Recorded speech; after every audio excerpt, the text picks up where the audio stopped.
Hey everybody, Fluffy the Kami here, and this is my Final Fantasy XIV Monk Guide. We've got a lot to cover, so let's go ahead and dive into this. Actually, one further note before we sink our teeth into this, I made a small guide on Final Fantasy XIV terminology for people who may not understand all the lingo I'm using, so I'll go ahead and drop a link in the description to that video so you can watch it if you feel like you're having trouble keeping up. First off, we've got to set up some basics for Monk, as Monk is very different from any job in the game in terms of how its basic functionality works. For starters, Monk has no combos whatsoever. The game itself actually tells you this at the beginning of leveling Monk, but I can't blame anyone for not really understanding it or giving it any notice, especially at that level. The way Monk operates is that it has forms. There are 3 forms to consider here. You have Opa form, Raptor form, and Coral form. Each form gives you access to an array of weapon skills to use. While they're still technically generated in a 1-2-3 fashion, like a combo, these forms can be manipulated in many ways for Monk and have very special attributes tied to them, stuff we'll get into later. For now, let's dive into the 3 forms so you can see your basic weapon skill suite. Opa form is a form related to all of your weapon skills that can be used initially without a form. Think of the ones that are still lit up despite not having any form activated. This form gives you access to Boot Shine, a high potency single target attack, Dragon Kick, a lower potency single target attack that provides a damage buff to Boot Shine, and Armor the Destroyer, a circle AoE exclusive to Opa form. One special thing to note is that if you don't have the Opa form activated, despite these skills being available to you, they don't get the Opa form bonus. So always keep that in mind. You want to try your best to never use these moves without their form bonus activated. Raptor form is your second form, and this gives you access to 3 moves in the same fashion as what Opa form does.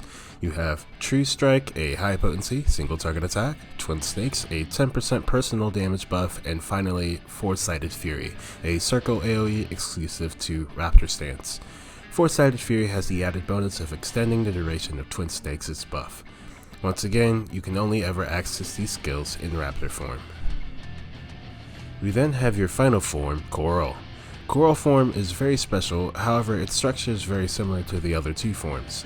You gain access to 3 weapon skills again, Snap Punch, a high potency single target attack, Demolish, an extremely high potency dot as opposed to a buffing skill, and finally Rock Breaker, a cone AoE. What's special about this form is that every skill in this stance grants you access to 1 stack of Grease Lightning. Grease Lightning is the core mechanic of Monk, and it's what gives them their destructive speed and power. Grease Lightning is a special stackable buff that is granted to you whenever you use a Coral stance move. 1 stack of Grease Lightning, or GL for short, gives you a 10% damage buff and a 5% haste buff. Because GL is stackable, you can build upon it over and over for a maximum of 3. One exception of this is the Riddle of Wind trait that allows you to stack GL 4 times over instead of the usual 3 while in Fist of Wind. Your goal as a monk is to never let these stacks drop, as GL has a relatively short timer of 16 seconds. While in combat, this is easy peasy to keep up most of the time, however when you're forced off the boss or there's straight up nothing to hit, you'll find that all of your normal means of retaining Grease Lightning are inaccessible. However, Monk has several answers to that. There's so many to consider, however, so I'll have to expand on these later, but for now, let's talk about Monk's final mechanic, Chakras. Chakras are a job mechanic shown through the gauge with 5 orbs. There are 3 ways to charge these orbs. You can charge them manually through the skill Meditation. This skill is on the GCD, however its recast time is greatly reduced to 1.2 seconds. You never want to use this in a full uptime scenario, i.e. you shouldn't use this when the boss is readily available for you to hit. This is specifically for charging chakras when you can't hit the boss. As for when you can hit the boss, Monk has a passive called Deep Meditation. The way this works is every time you land a critical hit, you have a 70% chance of charging a chakra. This one passive right here is why it's important to get as much critical hit chance stat on your gear as a monk. The more you can land crits, the more chances you have at opening chakras.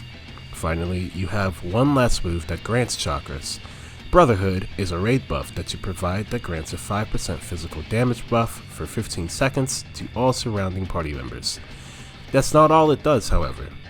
Every person in the party, including you, is granted a special buff that only affects physical damage dealers. When any of them in your party lands any weapon skill, they have a 30% chance of granting you a chakra charge. 30% may sound low, but when you have so many physical jobs in a party, all just hitting the boss like normal, the amount of chakra charges you can get can be pretty exhilarating. So now we've talked about how you can gain these chakra charges, but what can you even use them on? Well, you have two moves that only work when you have 5 chakra charges. You have the Forbidden Chakra, a very high potency single target ability, and Enlightenment, a very high potency AoE ability. You use the Forbidden Chakra on one target and Enlightenment on 2 targets. Simple. The more complicated part really is just gaining the chakras in the first place and when to use them. Now, to go deeper on when to spend chakras, a lot of the time you're looking to line them up with raid buffs.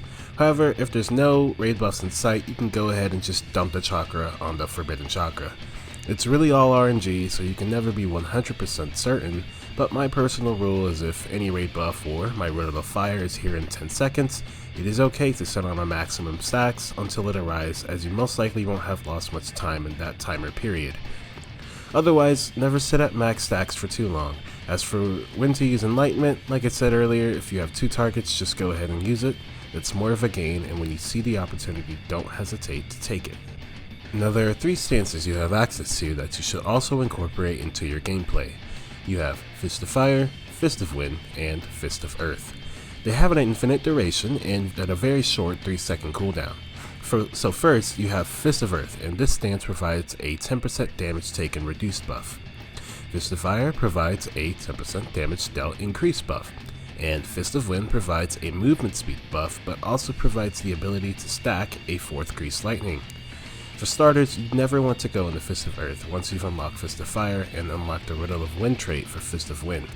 Fist of Earth takes away your ability to get a 4th Grease Lightning stack, and takes away the huge damage buff you get from Fist of Fire.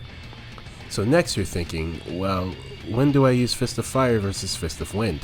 I may get an extra Grease Lightning stack from Fist of Wind, but don't I lose that Fist of Fire damage buff? And, well, my perceptive viewer, you are absolutely right. So let's add up all the percentage gains you make at the max. So with Fist of Fire, you have 3 stacks of Grease Lightning and the Fist of Fire buff. This means you get a 40% damage buff. With Fist of Wind, you get 4 stacks of Grease Lightning, meaning you get a 40% damage buff. However, you also get the extra haste from that 4th Grease Lightning stack. This is what puts you above the Fist of Fire. That extra haste actually goes quite a long way, especially with what it allows you to apply. This is why you use Fist of Wind instead of Fist of Fire. With that being said, I know that Fist of Fire technically gains a bit more than 40% due to how buffs are calculated, but the gist of it is still the same, so I won't really get too deep into that. But we're not done yet, because you're probably thinking that Fist of Fire is useless, but you would be wrong. Fist of Fire actually has an excellent purpose. You want to use this when you are simply not at 4 stacks. So you will always start in Fist of Fire right up into the Girl form GCD that allows you to switch to Fist of Wind and GL4 quickly. This is to ease the fact that maybe you lost a Grease Lightning stack, and this eases the damage penalty all the way up until you're back to the 4th Grease Lightning again. So always remember this rule. Do you have 4 GLs? If not, use Fist of Fire. Are you ready for GL4 now? Switch to Fist of Wind and stay in that for as long as possible. So a lot of you are probably wondering, how the heck are you supposed to use this move on your bar called 6-Sided Star? It has no form requirement, refreshes Grease Lightning, has the highest potency of any of your moves, but has that nasty recast time that's double your GCD. Well, for all of you who think this is for weaving, I promise you, you don't want to do that. What this skill is for is simply for minimizing the losses you incur for forced downtime. A good rule for using this is if you were going to lose a GCD anyway, you can just use 6-Sided Star. However, be careful when using 6-Sided Star, as it does push back your rotation quite a bit. It's important to remember that you have meditation as another downtime tool as well, as instead of 6-Sided Starring, if the downtime is too short for 6-Sided Star, as in maybe you've used 6-Sided Star but you've come back to the boss and your GCD isn't ready to use, you could just manually charge 1 meditation stack instead and keep the flow of your rotation intact. Otherwise, if it's more than 1 charge of meditation, it's likely better to just use 6-Sided Star. And then finally, Six-Sided Star is excellent for when the boss jumps away for a long time. Depending on the length, you can also add a tornado kick behind it for the extra oomph.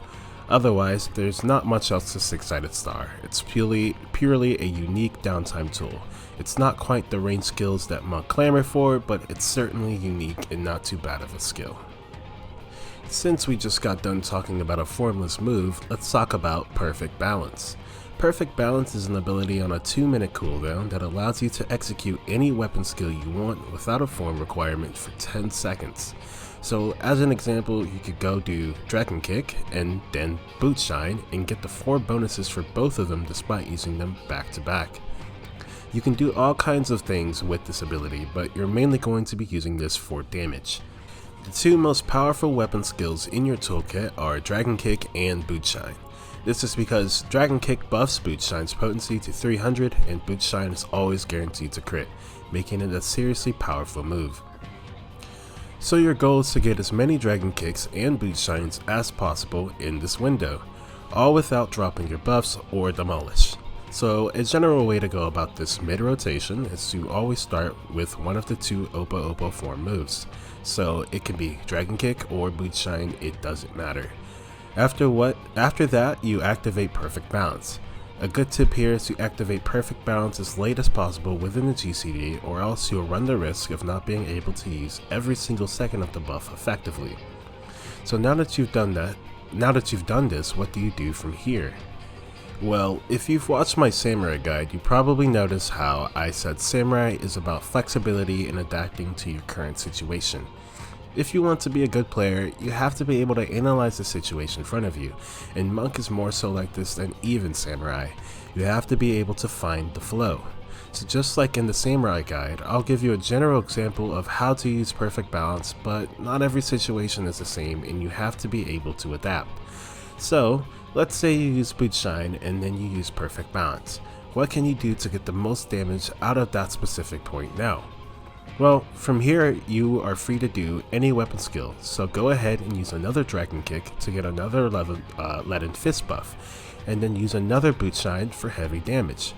At this point, however, you may notice that Demolish on the boss is about to fall off, Twin Snakes has 3 seconds left, and Grease Lightning's timer is running a little low. Unfortunately, you can't just sit in Perfect Balance and spam Dragon Kick and Boot Shine all day. Like a grown adult, you have other responsibilities to tend to that ruin all the fun. So while in Perfect Balance, you must refresh these buffs. Reapply Demolish and Twin Snakes, and at the same time as using Demolish, you've also saved Grease Lightning, so all is well in the universe. At this point, you probably have Perfect Balance getting ready to fall off, and you have 1 GCD left. Go ahead and stag one more Dragon Kick, and then you're done with Perfect Balance. What sucks about Perfect Balance is it leaves you with no form once it's gone. However, you finish with the Dragon Kick in Perfect Balance, so luckily your Boot Shine is very buffed, it's just not guaranteed to crit, but maybe it will, who knows. Either way, your only option at that point is to start with Boot Shine since you have no stance.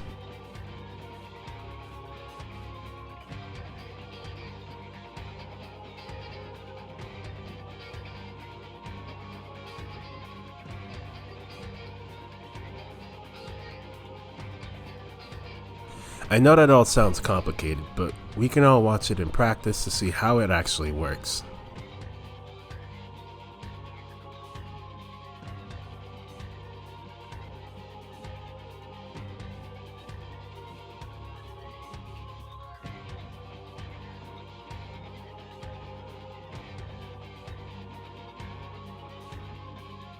So that's how it happens in real time mid-rotation. But I have to get into one more, quite honestly, big brain topic, and that is using Riddle of Earth during perfect Balance to save Grease Lightning, allowing you to skip a Snap Punch instead and get another Boot Shine. This is honestly really advanced and not mandatory at all, but it can give you some extra damage. The only catch is to make sure you're only doing this if you can't refresh Demolish. If Demolish is falling off, refresh it, as Demolish is your highest potency weapon skill and it is important to not let it drop. Otherwise, if you want to take a crack at that cool little optimization trick, you are free to do so. Now let's take a crack at Monk's ability to handle Downtime, because that's a huge factor to Monk's gameplay. We've already discussed several, so let's culminate it all here. For short disconnects on the boss of say 1 second, you can use meditation once just to keep progressing towards something. However, if the disconnect is long enough to lose an entire GCD or more than 1 meditation charge, you are probably better off using 6-sided star. But now let's talk about if the boss is jumping away for a significant amount of time, let's say 15 to 30 seconds. Now we have even more drastic tools to combat this. This is the point where you start looking at the skills Tornado Kick and Enactment. Tornado Kick is a 430 potency OGCD that when used consumes every single Grease Lightning stack you have and can only be used at maximum stacks. You probably look at it and think, wow, that potency is really high, but is it really worth all of my Grease Lightning? The short answer is simply no. However, it's great for situations in which you lose Grease Lightning anyway, the downtime is so long that you can rebuild all of your GL stacks, or it's the end of the fight, so you may as well blow it all for the end. And then for Enactment, you have a few cases you can use this for as well, and when it's not being used for single ticks, it's probably one of the best downtime moves Monk has ever received. Enactment is a channeled skill. This means when you use it, you cannot move or else its effect is lost, and it cancels all auto attacks. That sucks, but what you get in return is the ability to build Grease Lightning from 0 all the way up to 4, and it has the added beautiful bonus of holding your stance for you while staying in Enactment.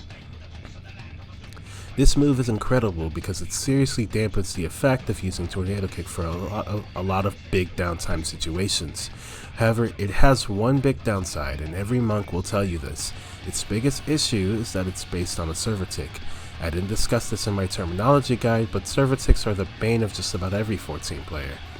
Basically, the server has a timer that ticks every 3 seconds, and a lot of abilities are based on that 3-second timer.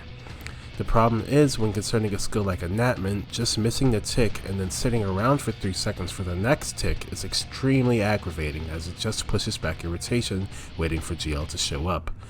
Unfortunately, as of the making of this video, there's nothing you can do about it, and you kinda just have to sit back and wait for it when you use it. It can throw off your plans a little bit, but that doesn't stop Enactment from being a pretty awesome skill on paper. But otherwise, you will be using this skill in big downtime situations a lot.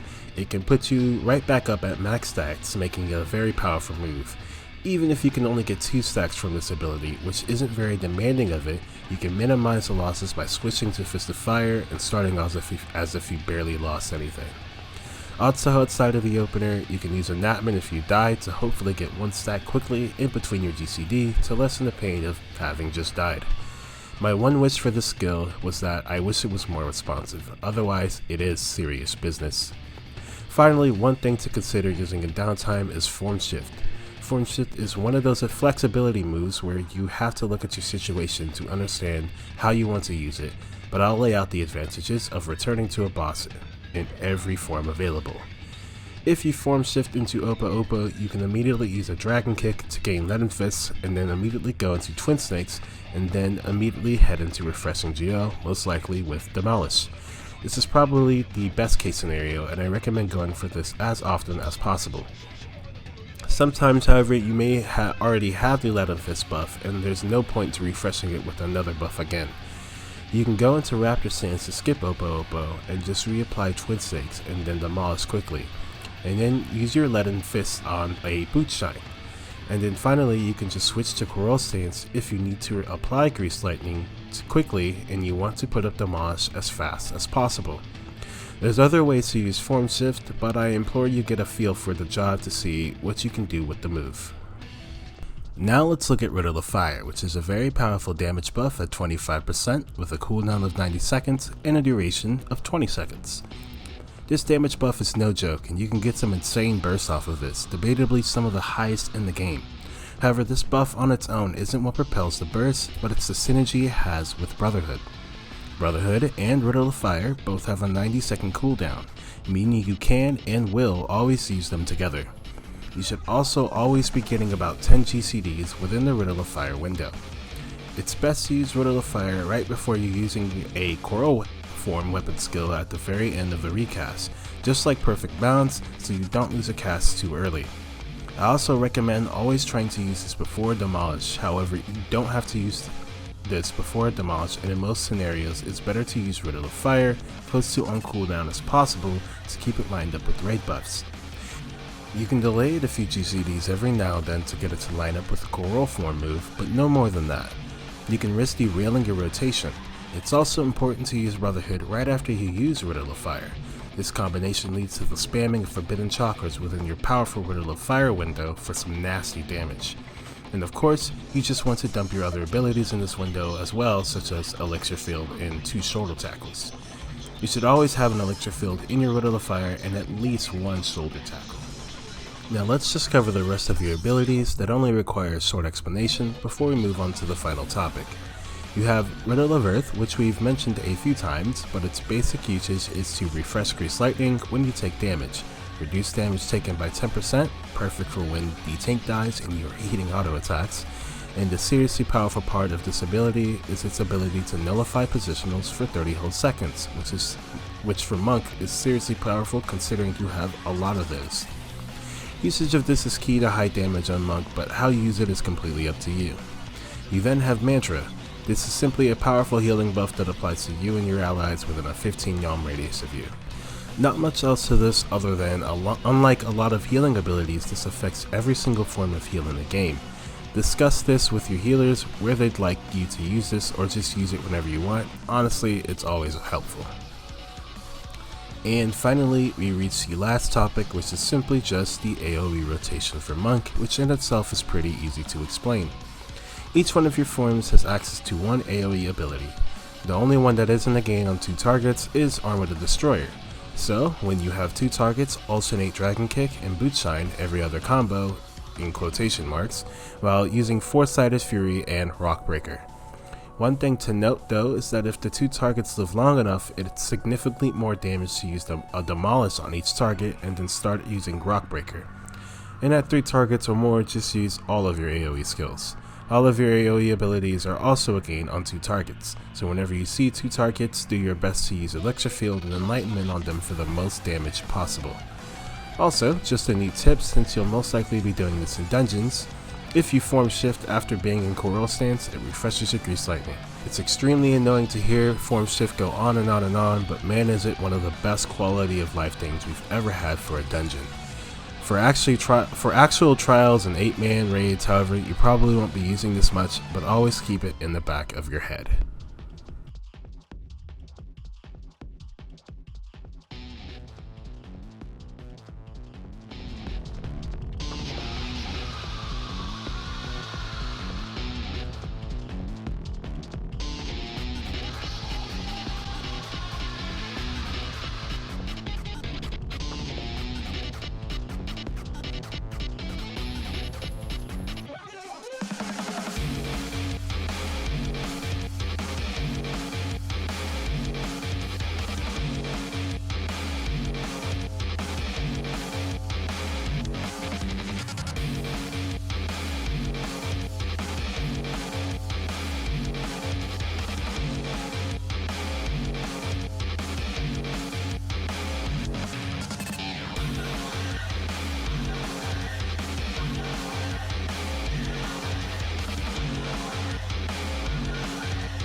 As for my final thoughts on Monk, I definitely trashed his job as soon as I saw it from the media tour. I mained Monk mostly in Stormblood and did things like the tornado kick rotation, and it infuriated me that the rotation was gutted and we lost a lot of our OG CDs. But truth be told, Monk has ended up being my most favorite melee so far. Despite the loss of our impactful OG CDs, I find myself using every single button on my hotbars trying to optimize my GCDs. I've actually never had so much fun playing any other job like I have with Monk, because Monk has so many little intricate optimizations you can do with it, and honestly just no job is this free form. I may not have many active damage buttons like I used to in Stormblood, but I still find myself using every single button on my hotbar to push my damage further because of all the niche situations I have covered. Honestly, Monk might have too many situational abilities, and since it's so well covered on all bases, it's almost as if it has no weaknesses. Monk is also currently in the best spot it's ever been right now. It might actually be the best DPS you can have. Gone are the jokes about me being slightly worse than Ninja and being forced to swap to that abysmal job. No, Monk is the new sheriff around these parts. Monk is definitely the most fun I've had on a melee in a while, and I hope I can also hang on to my pedestal for more time to come. Well, anyway, this has been my Final Fantasy XIV Monk Guide. If you liked the video, I hope you get plentiful forbidden chakras in your brotherhoods, and if you disliked the video, you are no longer my brother. Don't forget to subscribe, and thanks for watching.